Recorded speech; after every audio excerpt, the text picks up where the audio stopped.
So we are basically done with deriving the equations except for this little business of this bulge at the equator in the Earth's shape, right? It's not a perfect sphere. The radius here is about 21 kilometers, I think, larger than the pole to pole.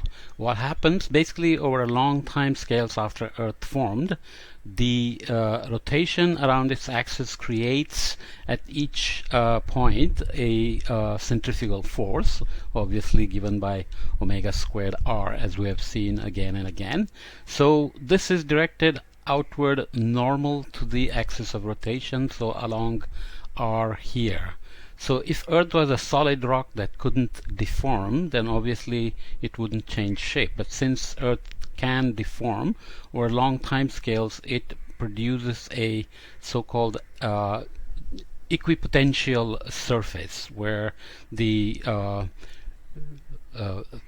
centrifugal force basically creates a surface where the centrifugal force then is adjusted fully. So what we can do is define this equipotential surface and then absorb the omega squared r, or the centrifugal force, into the coordinate system by taking care of this reference ellipsoid, as we call it, right? So we have already seen how it works. Here is omega squared r, and we have the gravitational pull towards the center of the Earth, and omega squared r then has a projection that is along g and then another component. So you can split omega squared r into a component here and component here, so that G star is exactly what we had seen before with the reference parabola in the water tank experiments. Remember where we had set it and created a solid body rotation which produced this parabola, right? So if you have a plumb line here, for example, on Earth, remember the plumb line on the parabola pointed to the modified or measured gravity. So that would do the same here along G star.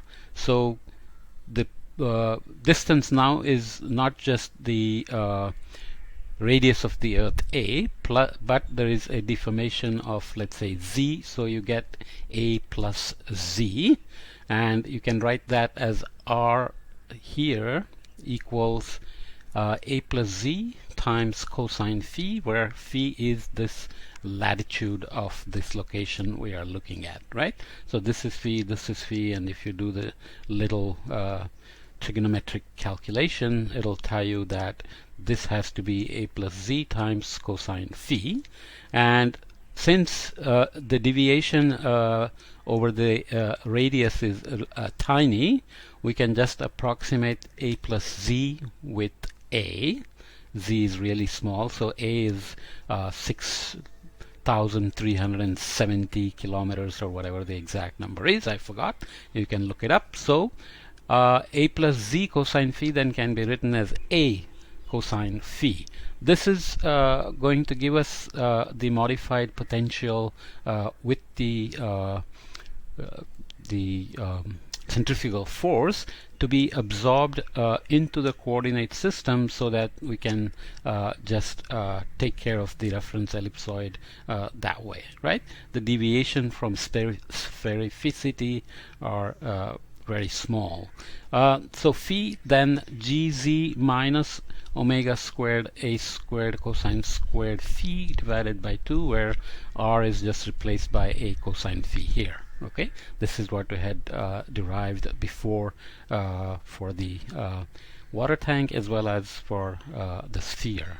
Okay, so now we put the components of Coriolis on the sphere using the Coriolis parameter, omega cross u, where omega, as we saw before on the sphere, has no component in the x direction, omega cosine phi in the y direction, and omega sine phi in the z direction. This is the rotational vector. Okay, so we are moving omega to z, and then we are projecting it onto x, y, and z, right?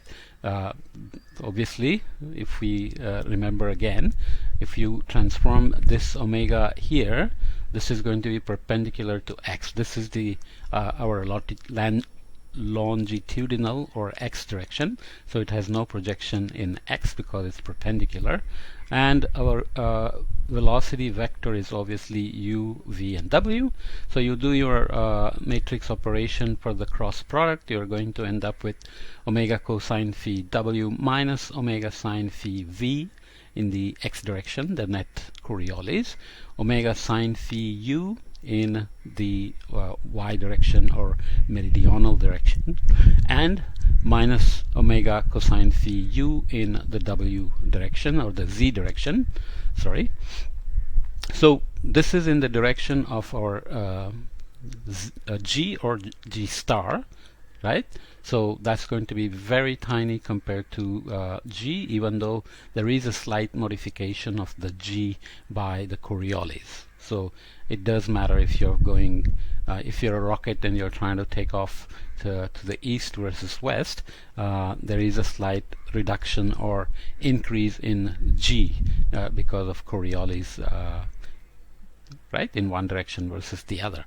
And w, because it's a thin shell, a plus z is a, because we know that even in the atmosphere and ocean it's a thin shell. So we are going to ignore this term, because this meridional velocity multiplied by omega sine phi is going to be much bigger than this term. So that's going to basically allow us to say our Coriolis 2 omega cross u in our equation of motion is just going to be approximately equal to a very good approximation, minus 2 omega sine phi times v in the longitudinal direction, and 2 omega sine phi u in the y direction, and 0 in the z direction, which allows us to simplify the Coriolis into just the vertical component f z hat, where z hat is of course our unit vector in the local z. Right? We move along the sphere with latitude. Z is moving along the latitude as well. So f z hat cross u, where f is 2 omega sine phi. So 2 omega sine phi. So this is going to be minus fv. This is going to be fu, where f is 2 omega sine phi. Right? I hope that's clear. So the reference ellipsoid in this case is defined as z plus, or the equipotential surface is defined as z plus omega squared a squared cosine squared phi over 2g. This is the modification of the sphere into this equipotential surface, or the reference ellipsoid. By defining z star, then we are going to just absorb the centrifugal force into z. That simplifies life, just like we defined the modified gravity and measured gravity. So there in the lab, what we had done was, if you remember the figure, we had defined h as h0 at the center at the rotation axis, plus omega squared r squared over 2g, where r is this. So the surface was getting modified because of rotation, even when we had created a solid body rotation. In other words, the water parcel in the tank were not moving with respect to the tank. The entire water body was moving as a solid body with the same rotation speed as the tank. So that's what created this surface, just like Earth's equipotential surface, or the reference ellipsoid, is created by the centrifugal force. So in this case, g star is minus grad z star, where g star is our measured gravity or modified gravity. So the plumb line on the Earth doesn't point to the center of the Earth, but it points in the direction of g star, which is modified because of this component of centrifugal force. Okay, so now we can put it on the equation of motion in a rotating framework, going back to our favorite equation in the vector form, du dt plus 1 over rho grad p plus grad phi equals minus 2 omega cross u. This is our net Coriolis, which we just simplified, plus we are still carrying this friction without defining it yet properly. Okay, so there is the grad phi, and then taking the Coriolis on this side and representing it in the simplified approximate form that we just derived. This local vertical component is of rotation is the only one that produces deviations to the right in the northern hemisphere for the counterclockwise flow around the axis. So this is our equation that we wanted to end up with throughout this chapter. So we've been building towards that. You can write it obviously on in scalar form for each direction. So this is our dynamics of a fluid on a thin spherical shell.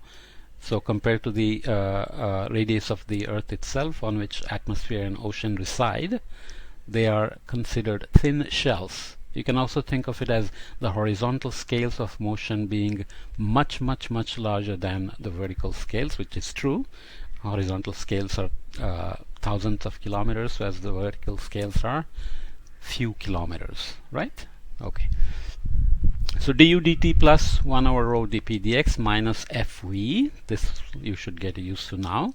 This is our Coriolis, is equals fx, is equal to fx, the frictional force in the x direction, dv dt plus 1 over rho dp dy plus fu in the y direction equals fy friction in the y direction.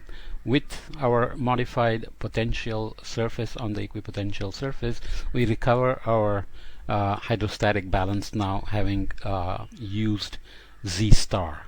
Okay, you can think of z here as the modified z star, so that we have absorbed the centrifugal force into it, and the fact that Earth is not a perfect sphere is not an issue anymore because we have moved to the equipotential surface. Okay, so the geostrophic the Coriolis terms then end up just becoming minus fv in the longitudinal direction plus fu in the latitudinal direction. Very cute, right? Things become quite simple. So here is our location now. Forget about the ellipsoid and so on. Just think of radius a, latitude phi, and our local x, y, z, and obviously we are moving along these equipotential surfaces on Earth for our motion in a thin fluid on a sphere. Very cute. Hopefully you have time to go through it to make sure you completely understood this. This is very critical because now we are going to use these equations again and again to describe the various solutions that come out of this under various assumptions, various scale selections, and so on. This is the foundation of ocean and atmosphere circulation. Okay, there are additional factors like angular momentum instabilities with latitude and so on, which lead to certain very interesting nonlinear instabilities and so on that we will see. We have also not done the scale of where the rotation and the stratification balance each other and so on, right?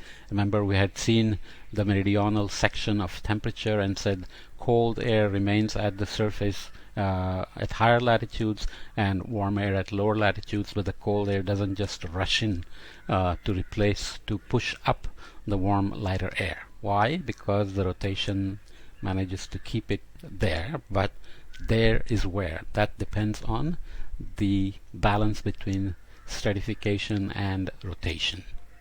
That's critical, and those are cute things to learn as well, and we'll get there soon.